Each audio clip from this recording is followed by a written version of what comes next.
Hi, I'm Alice from Tap with Alice, and in this video, I'd like to share with you some ways that you can improve your results when you're tapping for yourself. So if you don't know how to do EFT tapping, you can watch some of my other introductory videos. There's a video on basic EFT. There are some no words tapping videos that you can learn the technique.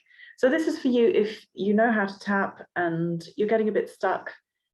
These are some tips that can help you to get better results when you're tapping by yourself. And the thing that I want to focus on in this video is using all of your senses when you're tapping. So it's sometimes easy because we're humans and the way that we live now, it's easy to get very cerebral and to just use your thoughts. But we really want to come into the body when we're doing EFT, because that is where trauma is stored, in every cell in your body. If you have a traumatic memory, you'll feel it. You'll feel it. You'll have a memory of the sound, you'll have a memory of smell, not only of what you've seen and what you know to be happening. You'll have memories of touch and maybe pain or some kind of texture of the carpet or whatever it is. You'll have sensory memories. And that is a really good thing to target with EFT, because EFT is also a sensory body-based somatic technique where we're touching our body and telling our body it's safe. That's what we're doing by tapping, is we're signaling to our physiology and our body and brain that it's now safe and we can feel safe about whatever that stressor is.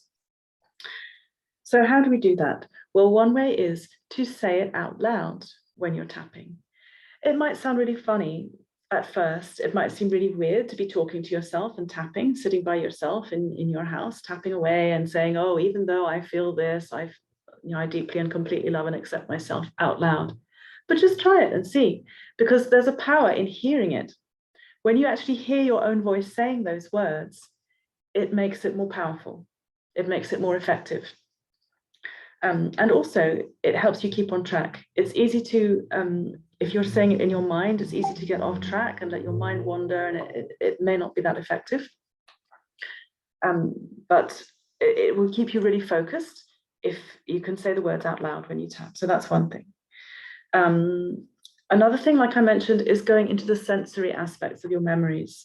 So if you have a memory, I have many of these, of having to do something at school and being put on the spot and everybody looking at you and feeling a complete freak or a fool or whatever it was. See if you can get some kind of sensory memory. Just ask yourself, was there a smell?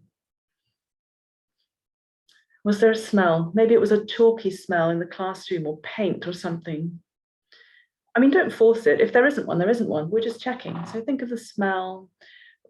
Was there any taste involved? Maybe you were eating or drinking something. Just check in your memory if there was that happening. Obviously, what you can see. Most people have a very visual memory, so it'll be what you can see. Many people also have quite a strong audio memory. So think of the tone of the person's voice when they were saying it. Not just what they said, but the tone of voice that they said it in.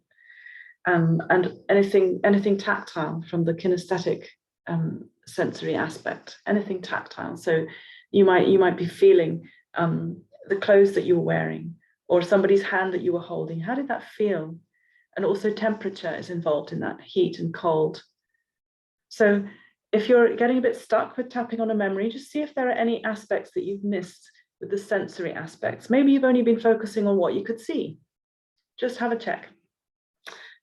Another thing that you can use is, how does that feel in my body? So this is really something that I really come back to in every single session, whether it's for myself or for clients. So don't just say I'm feeling anxious. How does that feel in your body to feel anxious? So for somebody, it might be butterflies in your stomach. For somebody else, it might be a real tension, clenching feeling in your gut. For somebody else, it might be shoulders rising and a tension in the shoulders and the neck. There'll be somewhere in your body that you can feel it. This works quite well for people with a kinesthetic sense of the world. You can also use the visual sense. So what does that look like? Where do you feel it in your body and what does it look like? So one person might feel the tension like a fist in their stomach. Another person might see a sort of gray, cloudy area somewhere, or they might see red, or they might see a shape I don't know what kind of a shape it might be, a keyhole or some kind of shape. And you can also use sound in that way. Some people will hear a sound. You know, I feel anxiety in my stomach and it's like a tinkling sound, like breaking glass or something like that. So all these ways are ways to really tap into your sensory memory as a human being in a body, so that you can get into those corners of your brain and your subconscious. And of course, the other obvious one is if you're working with a food craving, then you really need to bring in the sense of taste and smell. So one thing you can do is, I'll probably make another video about this at some point, but you can have the food with you. So have your chocolate there, look at it. How does it look, first of all? How does the packaging look? How does the food look? Then take a smell. How does it smell? What comes up for you when you smell it? What kinds of memories or sensations in your body or words, anything? And then you can taste it and hold it in your mouth for a while before you swallow it and see what comes up for you, and just really focus in on those sensory images and feelings and sounds and sensations. So this is one way that you can improve your results with EFT for self-help if you're tapping by yourself. And you can find me on Tap with Alice. Thanks so much for watching. tapwithalice.com. Please drop me an email, join my Facebook group. I'm on Facebook as Tap with Alice. Thank you. Bye.